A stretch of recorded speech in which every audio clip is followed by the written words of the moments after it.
British flags are up in the centre of Washington, and that's ahead of the arrival of King Charles and Queen Camilla for their historic state visit. The purpose of their visit is to mark America's 250th birthday, 250 years since America declared independence from Britain. There are fresh security concerns after a gunman stormed the White House Correspondents' Dinner. Get out of the way! Plus, it's a delicate time diplomatically. US President Trump has repeatedly criticised UK Prime Minister Keir Starmer. Yeah, I'm disappointed with Keir. I like him. I think he's a nice man, but I'm disappointed. Plus, there's the shadow of Jeffrey Epstein and the links he has to the King's brother, the former Prince Andrew. Having said that, the royals are all about soft power, and Trump really likes the King. It's a high-stakes visit, it's a jam-packed schedule, it's going to be a fascinating few days.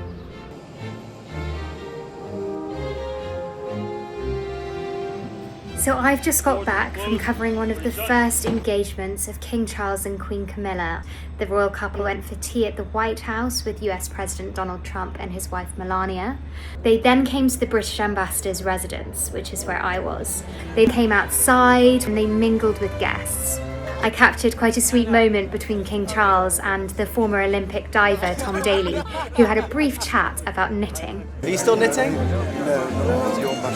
Oh no, I don't think so. I think you can pick it back up. I think it's good. Queen Camilla also took the time to speak to a group of women who lead domestic abuse charities. The palace has underlined that meetings like this will be happening over the course of the visit, as they say that a meeting with survivors of convicted sex offender Jeffrey Epstein cannot happen while judicial processes are ongoing.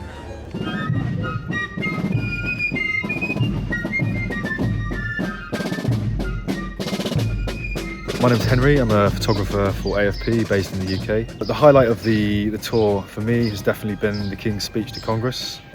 My role was roaming photographer on the floor of the chamber. Basically, I could go anywhere I wanted in that room, being as close or as far away as I wanted to. It struck me how well it went down, given how divided Congress can be and how divided that room can be. For the Oval Office bilap between the King and Trump, there was no TV cameras allowed, only stills cameras. It lasted probably less than a minute. The main moment of the bilap came from when Donald Trump very briefly touched King Charles on the knee. So those pictures were used quite well across publications the next day.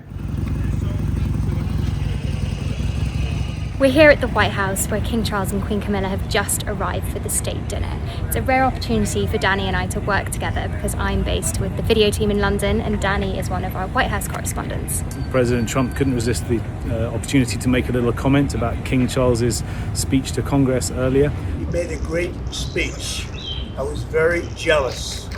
We were wondering if he'd actually been listening to the speech because the King made veiled criticism about the tensions between Britain and Washington at the moment. Was also talking about the environment and a bunch of other subjects that Trump doesn't normally like to talk about. That same unyielding resolve is needed for the defense of Ukraine and her most courageous people. We must also reflect on our shared responsibility to safeguard nature, our most precious and irreplaceable asset.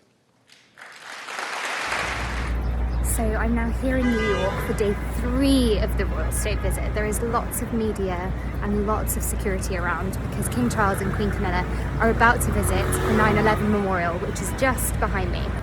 I'm going to be covering a literary engagement with Queen Camilla at the New York Public Library. There's going to be a Winnie the Pooh theme, and Sarah Jessica Parker is going to be there as well, who was the judge of last year's Booker Prize. And what have we just captured? King Charles arriving at the Christie's event with various other celebrities. That's their final event in New York, and tomorrow we are off to Bermuda.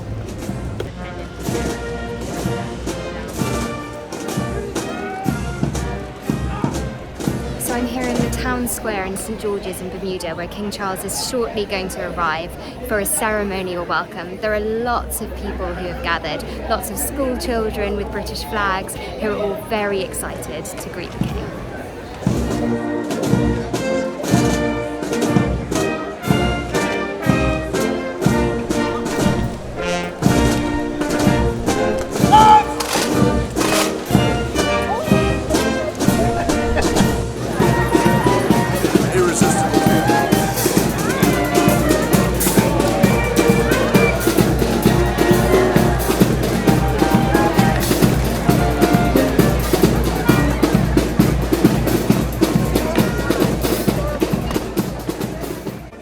final day of this royal visit, it's safe to say that things have been much more relaxed for the Bermuda leg. One thing that has made our lives much easier is we haven't had to arrive hours in advance of engagements in order to go through checks with the Secret Service. He's received a really warm welcome, and that warm welcome has continued throughout all of the engagements. Another more unexpected part of the trip for us, whereas usually we're bussed around from engagement to engagement, because the island is one narrow strip, instead our transfer was on a big orange rib, which I must say is one of the more unusual places that I've been kneeling down on the ground filing an edit from.